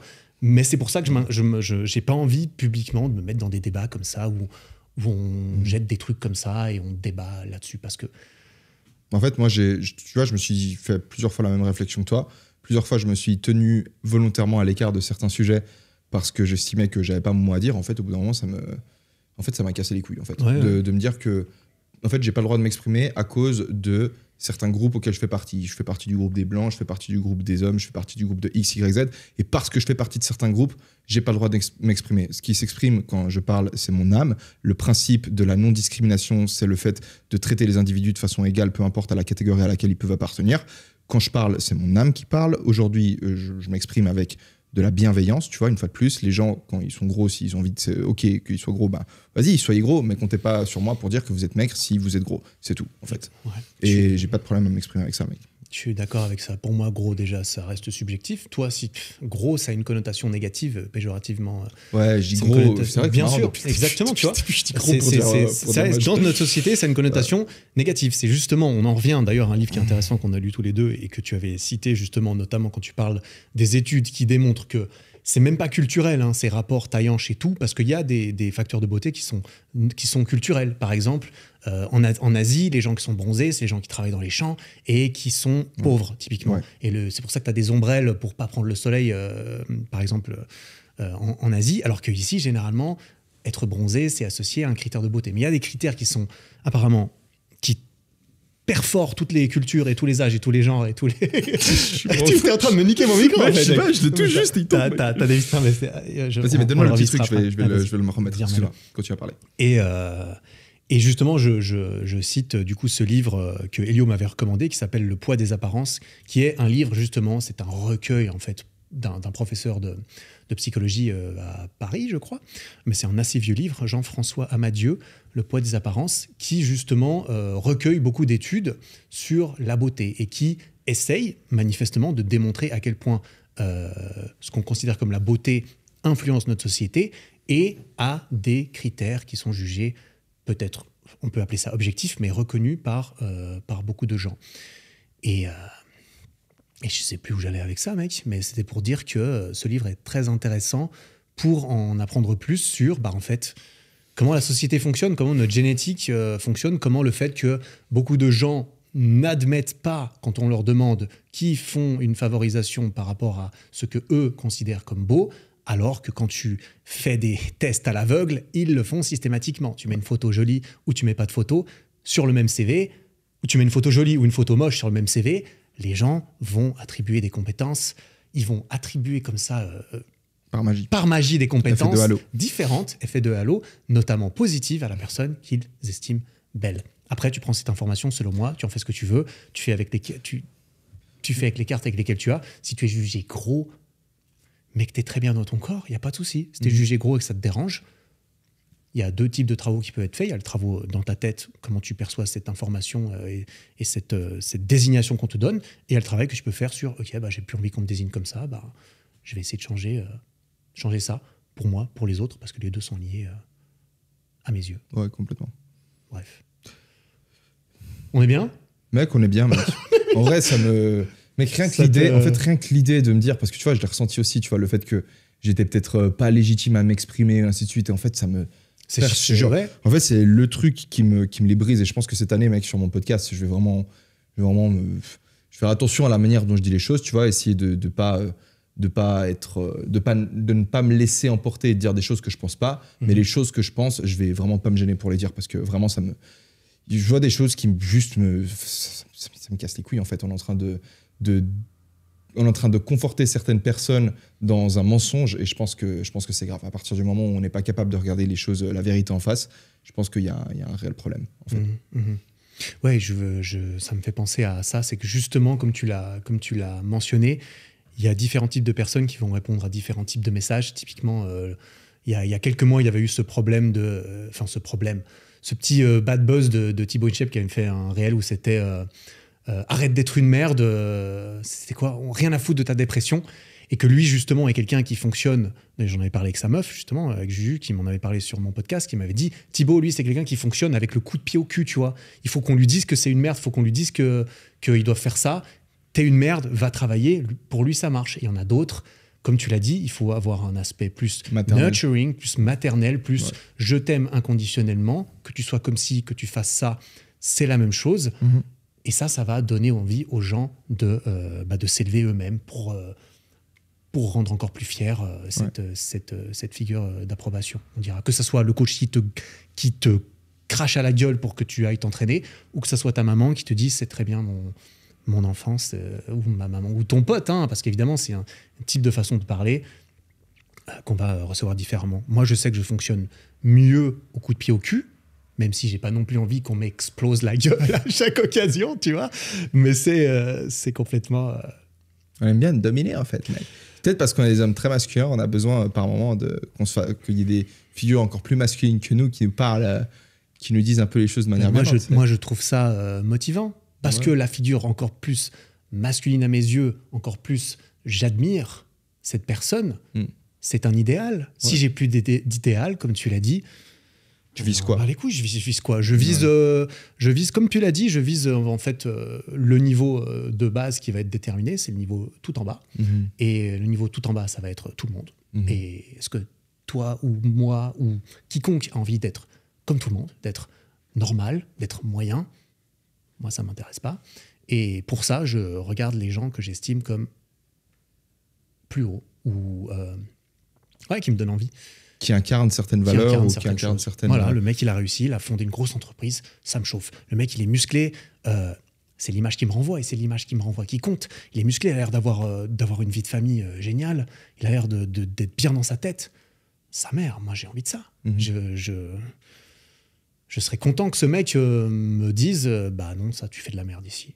Mec, t'as vu, quand tu fais ça, ça veut pas dire que t'es un cas désespéré, ça veut pas dire que t'es moche, ça veut pas dire que je t'aime pas. Mais ça, tu le fais pas bien, mec. Les gens doivent comprendre en fait les gens en fait s'identifient à leurs idées et s'identifient à leurs actions.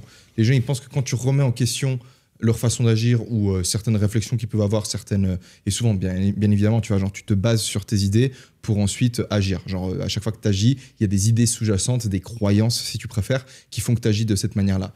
Et les gens, quand tu vas remettre en question certaines de leurs idées ou certaines de leurs actions, alors évidemment, il y a une différence entre aller vers quelqu'un et lui dire en fait ça tu fais faux, ça tu fais... Quand le mec il t'a rien demandé, évidemment il va t'envoyer chier, ça c'est normal, tu vois. Mais quand tu arrives dans une conversation où en gros c'est le sujet, tu vois, comme là par exemple aujourd'hui on nous demande ce qu'on pense du body positif, en fait faut que les gens ils comprennent, ils réussissent à se détacher, tu vois. Genre si je te dis je pense qu'une de tes façons de penser c'est de la merde, ça veut pas dire que je pense que toi t'es une merde en fait, c'est juste que je pense que t'adoptes une façon de penser.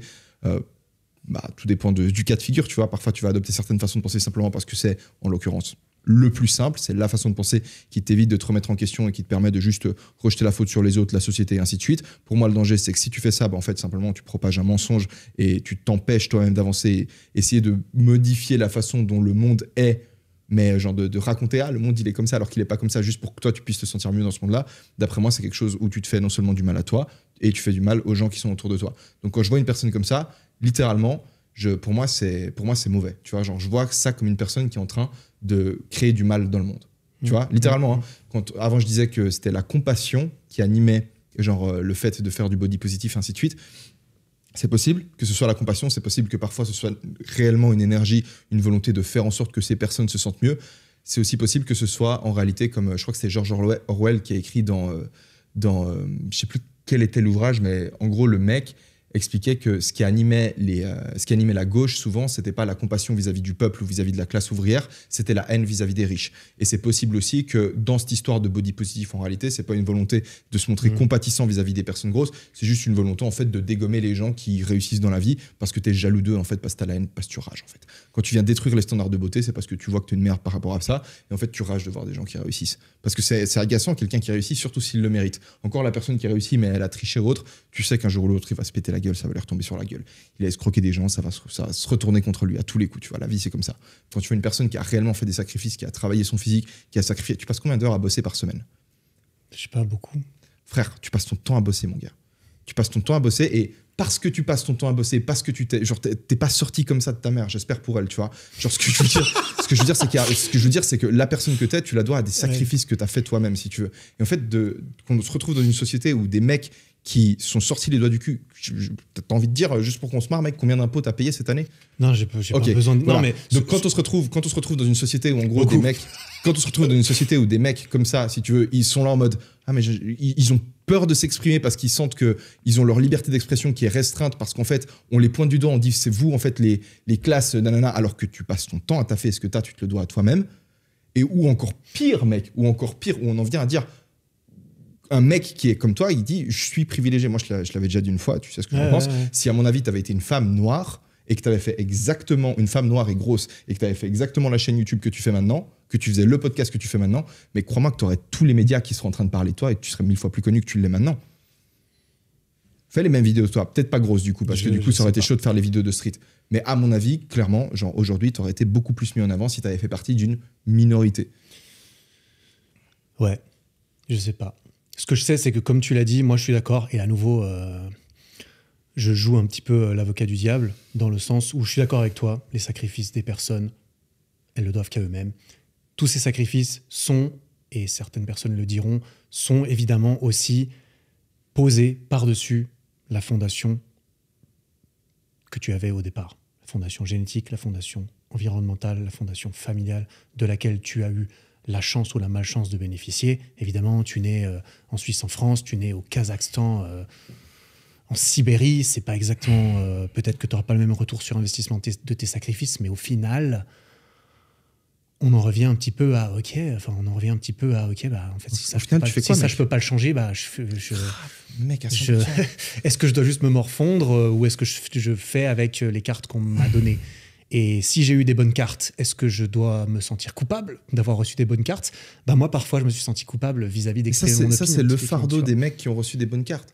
T'as reçu des bonnes cartes, et du coup tu te sens coupable. C'est ça qui est horrible, c'est en réalité, je vais dire un truc, d'après moi, un mec qui naît aujourd'hui dans un pays en voie de développement, vas-y, t'as un mec qui naît aujourd'hui au Maroc, ok, il est dans une classe moyenne au Maroc, ok, ses parents, il a trouvé un taf à côté des études, mais ses parents sont pas vraiment dans la monstre galère, ça va, ils arrivent à s'en sortir. Bah, ce mec-là, en termes de niveau de bonheur, au niveau de comment il se sent au quotidien dans sa vie, il se sent ni pire ni moins pire que toi. La façon dont il se sent dans sa vie, c'est en fonction de la trajectoire sur laquelle il se trouve. Si aujourd'hui, t'as eu cette expérience-là dans ta vie.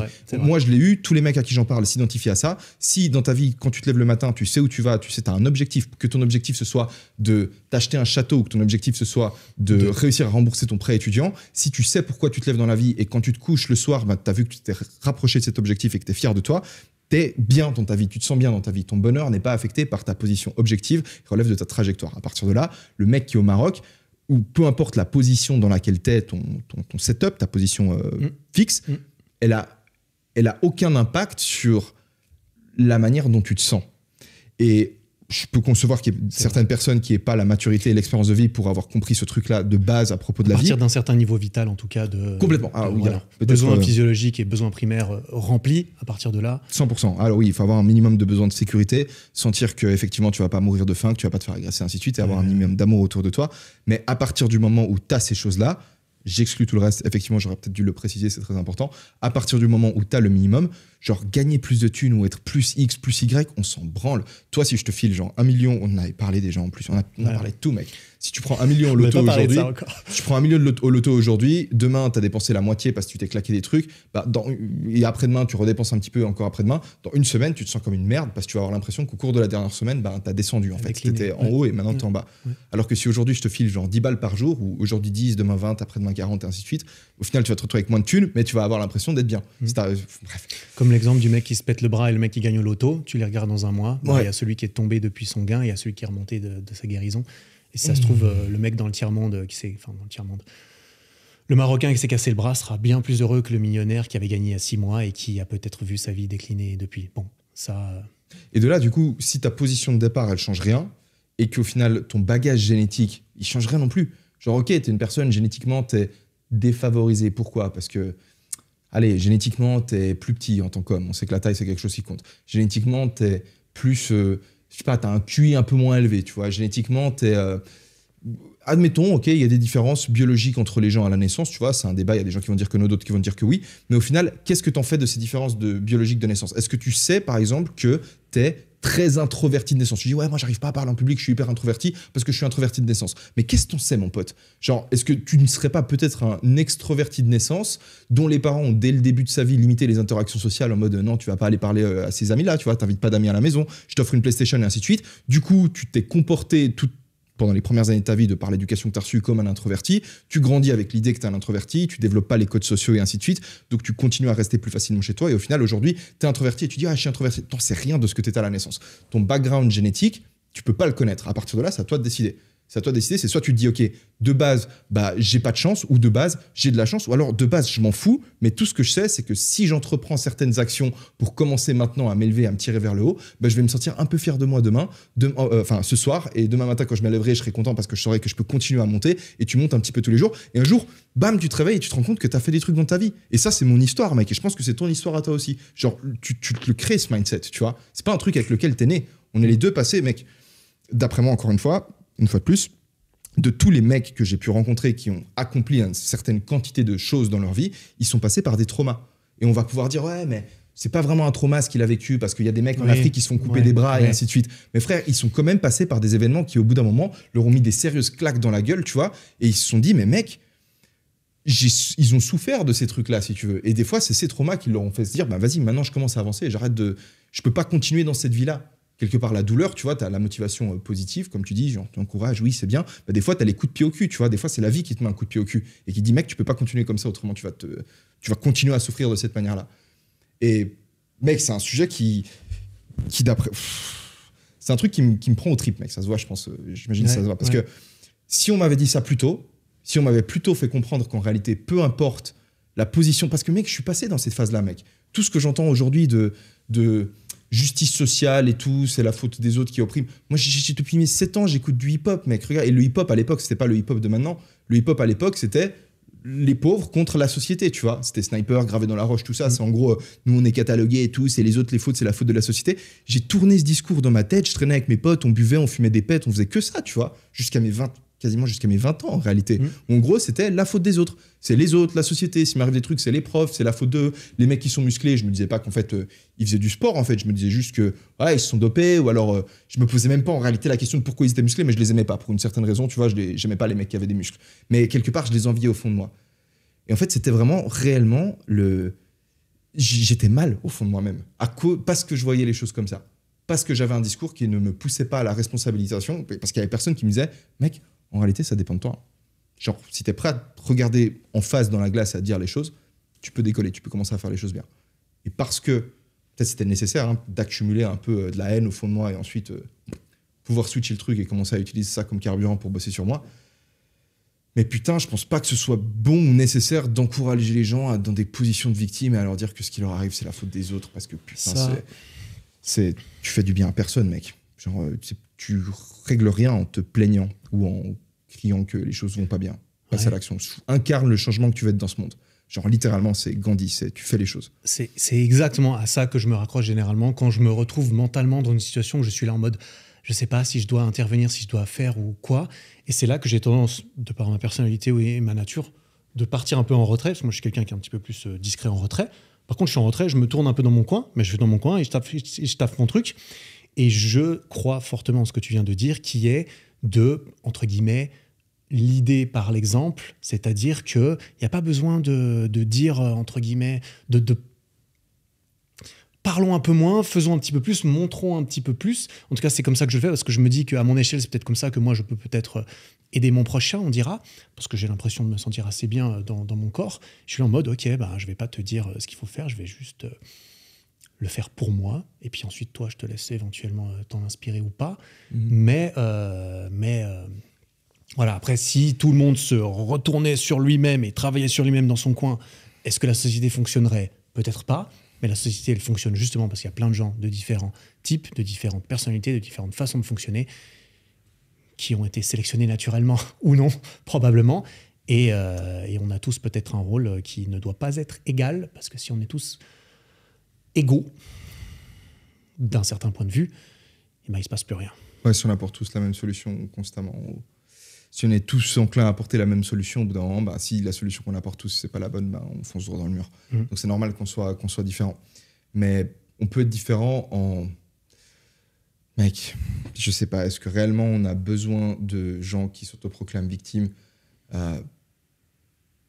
Peut-être que je vois pas l'utilité comme ça. D'après moi, c'est la réaction logique d'un enfant. Par défaut, on était tous comme ça. Hein. Quand on était enfant, on était tous...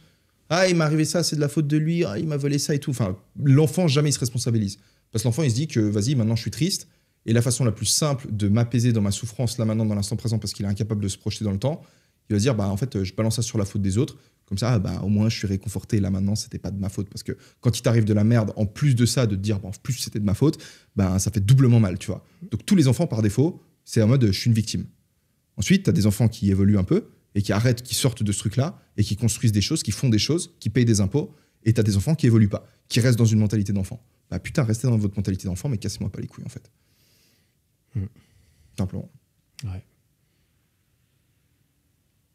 Ça me casse les couilles, mec, je te dis. T'as l'air d'avoir les couilles cassées, mec. Mec, en plus, ce qui me fait peur, c'est... Là, t'as parlé de sélection, tu vois, que c'est comme ça qu'on va... Tu vois, qu'on est sélectionné génétiquement.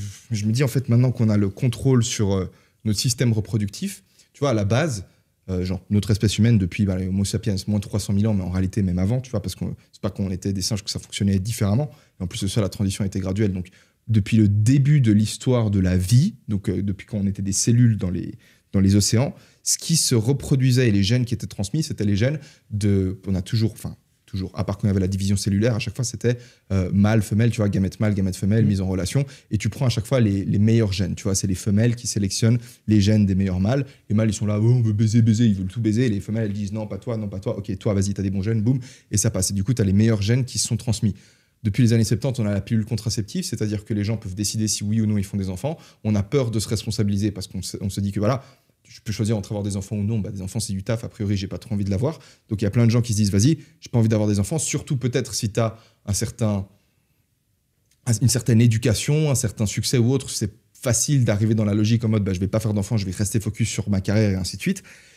En fait, j'ai l'impression on est actuellement en fait dans une société où les individus, c'est un des dangers dans lesquels on pourrait glisser, c'est que les individus les plus éduqués, ceux qui auraient quelque part qui pourraient éduquer des enfants en leur transmettant quelque chose de bien, et je parle pas de bien financier ou ainsi de suite, je parle d'une éducation dans laquelle tu apprends à tes enfants à devenir meilleurs, à aller prêter de l'huile d'olive aux voisins si tu veux, à dépanner quand on te demande un coup de main, à sourire à la caissière quand tu arrives à la Migros, et ainsi de suite. En fait, ces gens-là ne font plus d'enfants.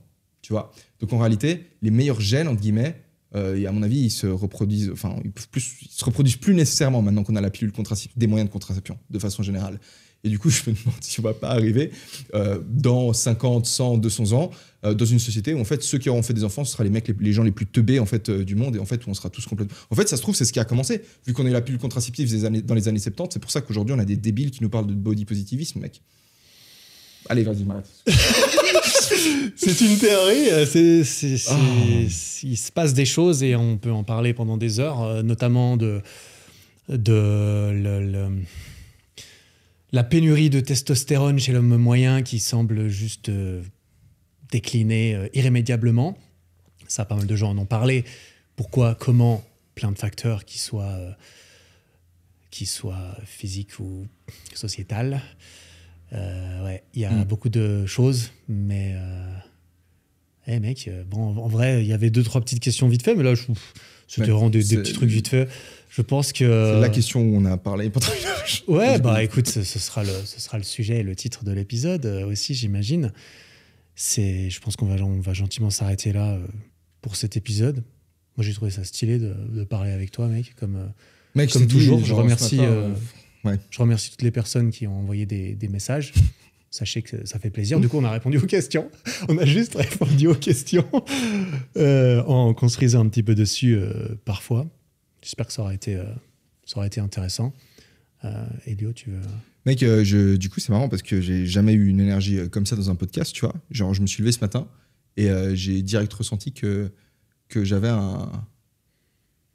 Je sais pas, juste là, faut pas que j'entende des trucs qui me cassent les couilles aujourd'hui, parce que je vais rentrer dedans, tu vois.